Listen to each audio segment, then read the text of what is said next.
welcome back to Around the Campfire with AmeriCamp, the ultimate summer camp podcast. My name is Zara and I'm joined here today with Eli. Yay! Woo!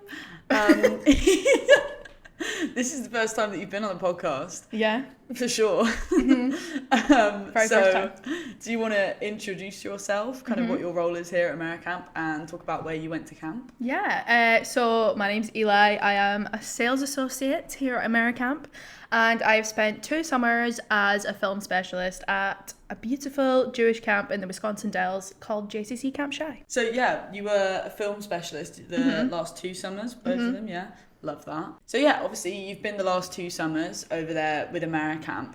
Talk us through how your summers were. I mean, you can go from start to finish really with both of them, but have you got any kind of like best bits, favourite parts? Yeah, so I loved both of my summers there for different reasons. I wouldn't say I have a favourite because they were both very different. My first summer, I went into it a little bit like, because basically I applied to the programme quite late and went to the last camp fair in 2023, which was in Birmingham. And the sort of position that I was looking for, I was really looking to get hired on the day, but that sort of position wasn't really available. And I went and spoke to Camp Shy and they were like, hey, why don't you come and do film? And I was like, I've never done that before, but okay.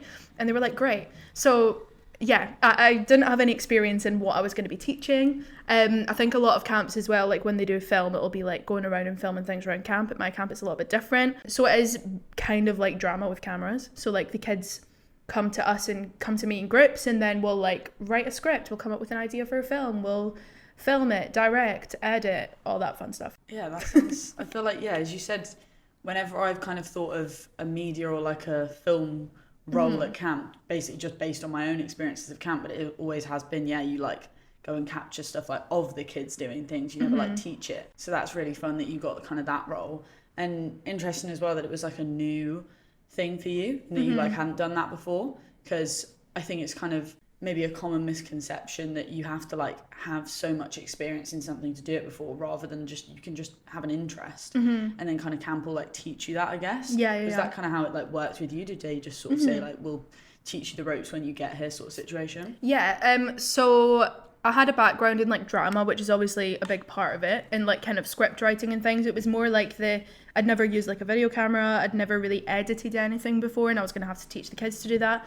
So I had a really amazing supervisor in my first summer, and I actually didn't have a co at the beginning of my summer. My co was hired a little bit further in, but when my co arrived, he was really, really experienced in like editing and stuff, so he had experience in different areas from me, and it meant that we worked really well as a pair, and we were able to teach each other, which was really cool. So that's sick. So then you just come away with like a load more experience and stuff that you didn't even know before. It was cool because both of us obviously came away from it. He came away with more of a kind of knowledge of like script writing and acting and stuff, and like teaching that to kids specifically, and then I came away with this whole new experience of like filming and editing, which was sick.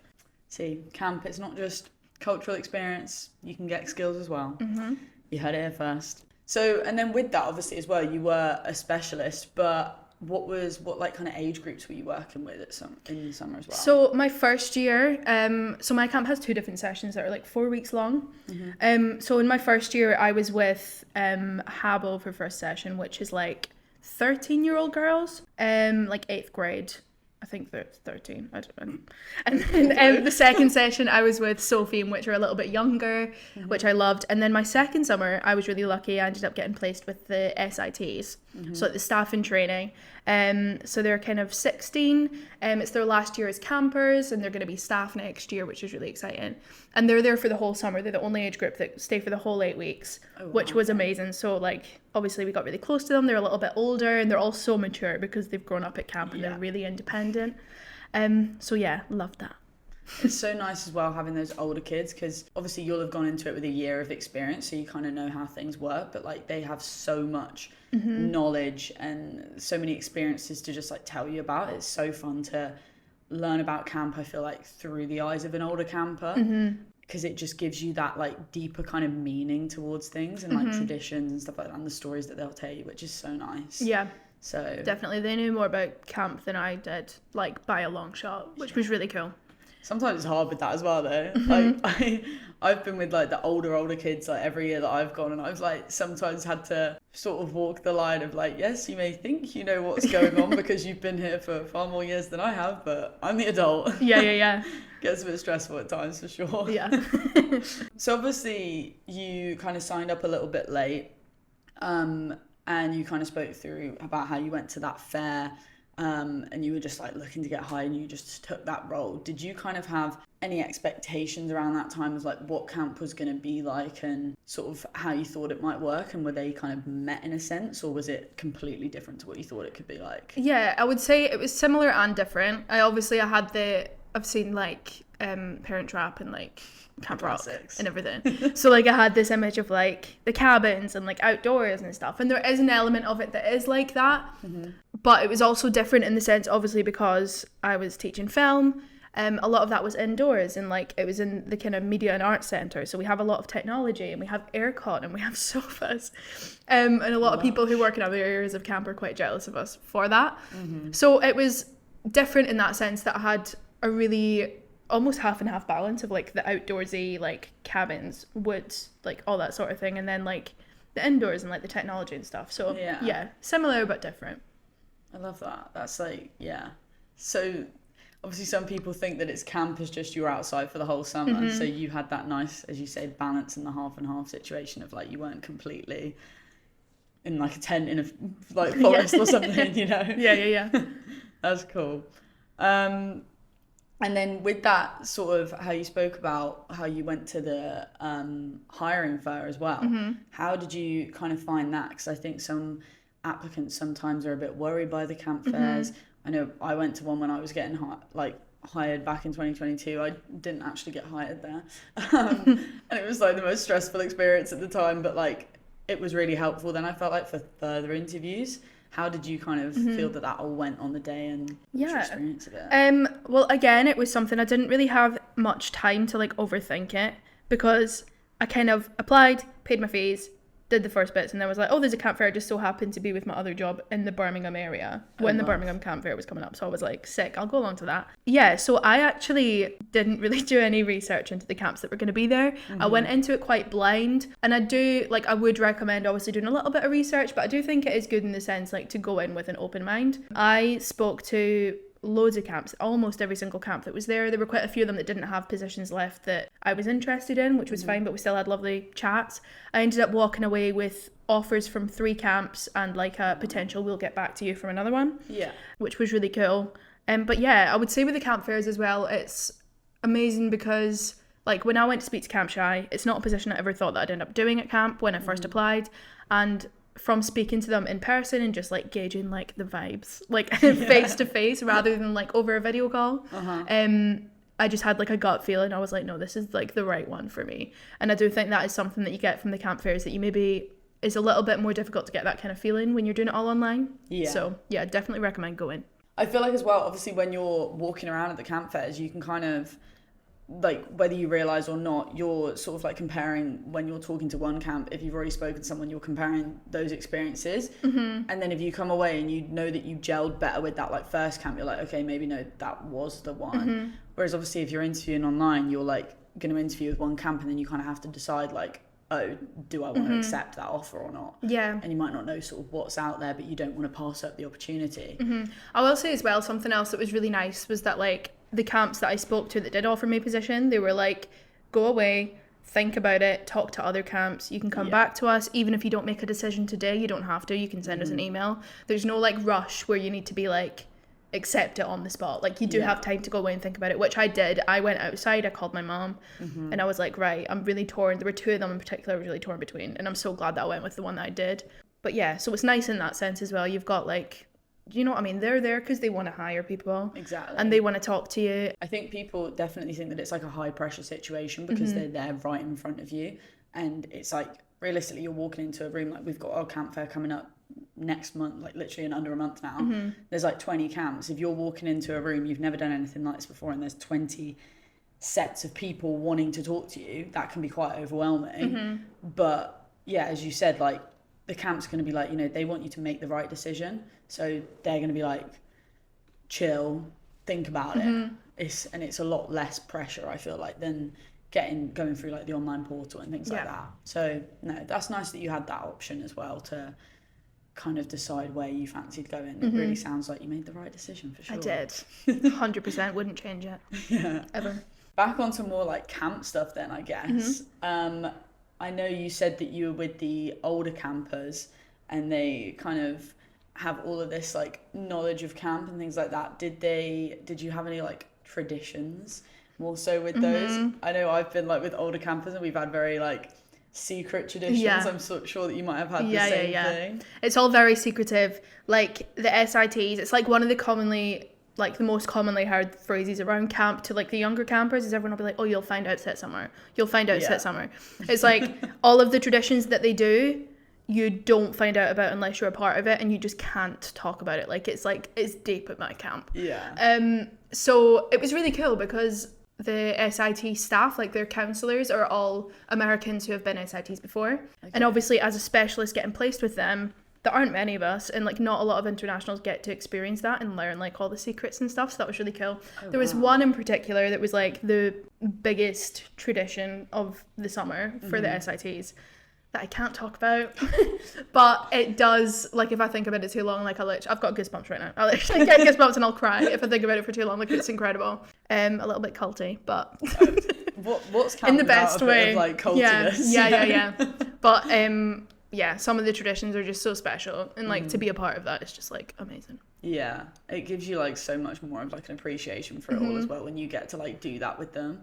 And like I feel like obviously the fact that you returned and you got put in that position, that really shows what like camp thought of you in a sense, because it's like you don't realize unless you've been there before that is such like an honor to go there. Yeah, well literally one of my best friends, my first summer, it was his second summer when it was my first, and he got placed with the SITs, and then he was actually one of my supervisors this year. But he was so secretive about it all, but he'd be like, oh my god, like we had this tradition last night and it was like incredible, and like he'd be like, whoa, like so visibly like excited about it. And it was just like all I wanted. I was like, I want to go back next year and I want to be with the SITs and I want to like experience that whole thing. And it is very much like if you're a staff with the SITs at my camp, it's like you're kind of like almost an honorary SIT. So like it's like one big family. Yeah. Especially this summer, they're like, our set class was really small. There were like not many, like 30 something. In previous years there have been like over 100. Oh my god. So there were only 3 set specialists. So it was really special to be able to, like, as an international, get to do all that. Yeah, it was sick. I love that. Well, what about in terms of traditions then? What can you tell us? What's like a more generic camp one that you love then? My favourite tradition, like camp-wide, is something that we do every week on Friday night, which is called Song Session. So basically, obviously because my camp's a Jewish camp, we have Shabbat services, and then we go and have Shabbat dinner on a Friday night, and then after Shabbat dinner we do 2 separate song sessions. So there's like little kids song session and big kids song session. So little kids song session happens on like the courts, which is really good fun, and there's usually a lot more of them. And then big kids song session happens on the Noir deck, which is like the second oldest campers village, and they've got this massive outdoor like beautiful like decking area. It's like fairly new. I think it was built a few years ago.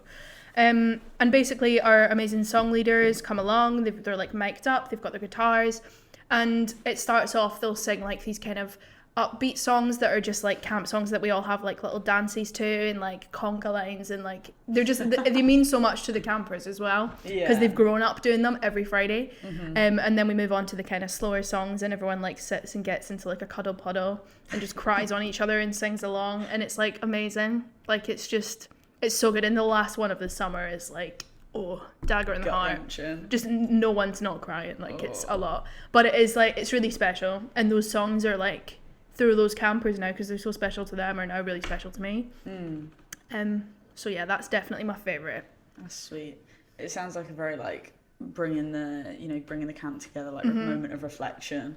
Yeah, I feel like camp is a very busy and loud place a lot of the time, and it's like all systems go at all times, so having those moments to sort of like chill out and all be together and just kind of like have that time where you're reflecting, having a bit more quiet time is nice. It's really funny as well, because we all like, each village will have like a different theme to like dress up for song session.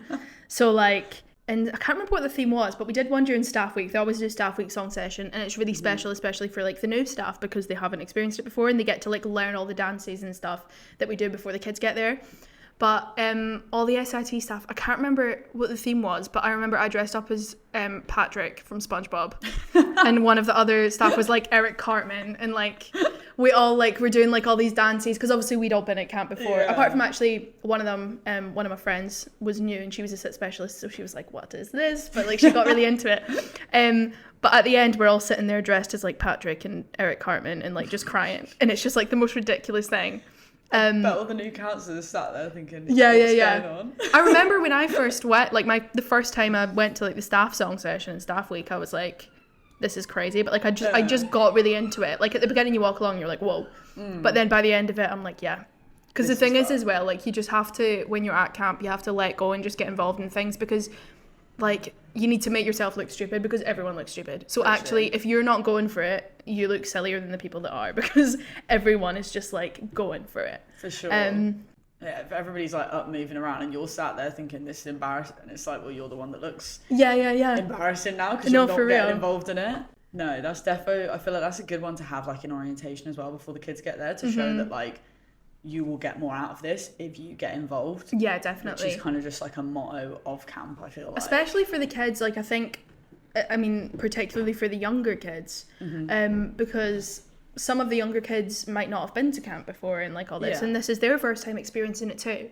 And if they see their counsellors like going for it, then it's going to encourage them to. Whereas if their counsellors are just kind of, you know, not really then they're maybe going to be a bit embarrassed to go for it. And it's like, you know, I think it's so important to just let go when you're at camp. Like no one's judging. Example, always.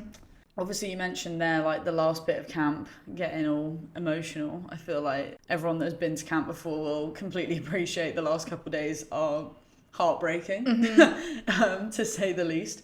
But then, obviously, with AmeriCamp, you get that 30 days travel period afterwards. So you obviously say goodbye to all your friends, but then you actually probably will travel with quite a few of them afterwards. Yeah. So how did your kind of travel in the last 2 years look? Where have you kind of been to and what have you done? Lots of places.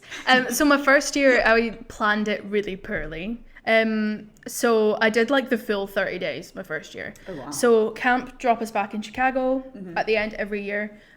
So a bunch of us stayed in Chicago for a few days, which was amazing. And that's kind of where a lot of the proper goodbyes happen, because then people go off to do their separate travels in like smaller groups, and it's really sad. But then after that, me and one of my friends from camp, actually no, a few of them were also going, but like we went separately, met up there. We flew to Vegas, which was amazing. Saw Drag Race live and Lady Gaga. Unbelievable. Like best night of my life. It's like once in a lifetime. Yeah. And then me and one of my friends flew to New York, which was again unbelievable. I know it's somewhere everyone wants to go, but like if you haven't been, you need to go. It's unreal. And then after that, I flew for like a day and a half to Orlando, because some of my friends from camp that are two of them are from Australia, and I was like, I don't know when I'm going to see these people again. One of my other friends who's from the UK was meeting them to do like the parks in Orlando. Okay. And I was like, I'm going to go for like one day and surprise them and do one day at like Universal. So I did that, which was really fun. And then I flew to Salt Lake City, and my mum flew in as well to see like one of her childhood friends. So spent about a week with them, and then me and my mum went to San Francisco, which was incredible. And then back to Chicago. So that was my first summer. And then this summer, I didn't do quite as much. I did, again, a few days in Chicago with everyone from camp. And then I went solo to New Orleans, which was amazing. I'd love to go again with someone, though, because, like, I think a lot of things, I didn't really want to walk about by myself at night. Yeah. But, like, it was sick, like, the music there. And, like, everywhere you go into a cafe and there's, like, a jazz band. Like, it's amazing. So I did that, and then I flew to Orlando, and me and one of my friends met up, and we did 10 nights in Orlando, and we did all of the Disney parks and both the Universal parks, and it was just like, it cost a lot of money, but it was like the dream holiday that I've wanted to do since I was like 6. So like it was amazing that like I finally got to do it, and it was so good. That's so sweet. Yeah. That's so cool as well that you went to New Orleans like on your own. Like I went in my first summer as we weren't even planning to go to New Orleans. I feel like similar to you, I kind of didn't really plan anything my first summer. We kind of just left camp and went, well, where should we go? And then ended up just flying God knows where around the US. But there was like someone from camp's like birthday party. It was like his like 30th. Aww. And he was like, oh, I'm going to New Orleans. Do you want to come? So there was like a group of like 40 of us in New Orleans. And it was like sick, but the atmosphere is crazy. Oh, it's unbelievable. I'd love to go back. I need to go back. Yeah. Yeah, I wasn't there for long enough. I had, I think, like 3 or 4 days there. And actually, I got like the overnight train down from Chicago to New Orleans. Oh, wow. Which was an experience in itself. It was actually really cool. I would recommend. It worked out cheaper than like a flight and then getting an extra night in a hotel. Yeah, I definitely, I know they do them like the Amtrak trains all over the US. Yeah. I definitely recommend. Very cool. Yeah, I feel like a lot of people don't really think of the trains because, I mean, I feel like our train networks are like crazy. There's trains that go everywhere. In the US is a bit more sparse, but they're definitely reliable. We got like a train from, I think, New York to Washington this year and it was great. It was so much more comfortable than our trains as well. Yeah. Oh like, my huge, God, yeah. Aren't they? It's huge. Sick. And the seats recline so far back. Oh, so good. But no, good on you for doing it solo because I feel like a lot of people stress as well that like, who am I going to go traveling with? Where am I going to go? And obviously maybe if it is your first year, you're going to want to go more so with other people because you're in like a completely new country, maybe new continent for you.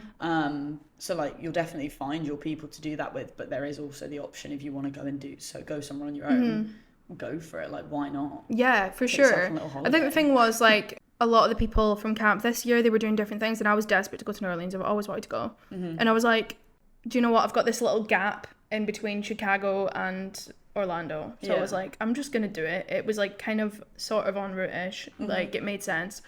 And yeah, I definitely recommend it. I think especially after camp, like you're so social all the time. You're around people all the time. And it's actually sometimes quite nice to have that little bit of like solo time, especially when you're traveling. For me, I was like, I like that. I could literally just go and do whatever I wanted and I wasn't on anyone else's time. Yeah.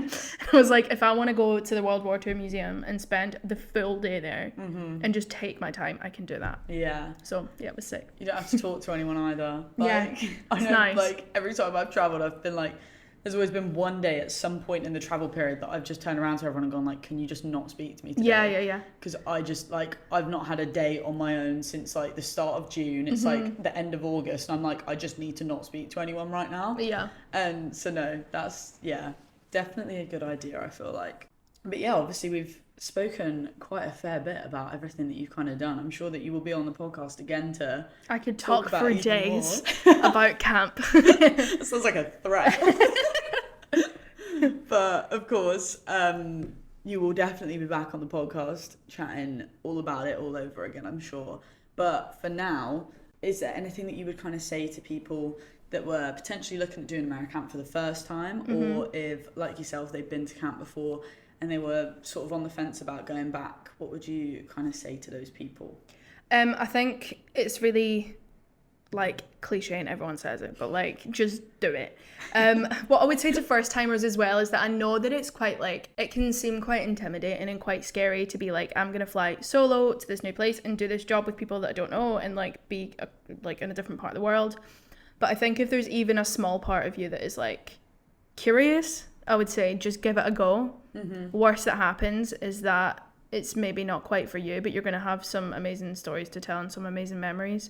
I can guarantee anyone that goes to camp, you're not going to hate it. Like, I don't know anyone that's hated it. That would be my advice. And if you're a returner, I would say if there's a bit of you that's like, oh, I kind of want to go back, just do it because you don't want to regret not going back. Like, I always say, like, if there's like a smidge of you that wants to go back, if you can make it work, if you're like, oh, well, I could do this at this point, which means that I could then go for this summer. Like, if you're even thinking about how you could make it work, make it work. Like, there might be a time in the near future that you then can't go back to camp and it's like you'll regret that summer that you could have gone but you didn't. Exactly. So yeah, for sure. Inspiring words. Thank you. Well, thank you so much for making your podcast debut. It's been such fun. Thank you for having me. Of course. But yeah, thank you, of course. And if anybody else wants to come on the podcast and either chat to myself or Eli about your summer camp experiences, then we would be more than happy to have you. Just get in touch with us and let us know. And if anyone has any questions, as you can tell, and as Eli said, we can talk for hours and hours about this kind of stuff. Oh, yeah. So if anybody wants top tips or has specific questions or wants to know more information about things, we have a wealth of experience and we would love to help. Alas, that is all for now. So also sorry for swinging around on the chairs. Oh, yeah. The whole time been like, woo. We can't not move. But yeah, that was all. Yay! So long.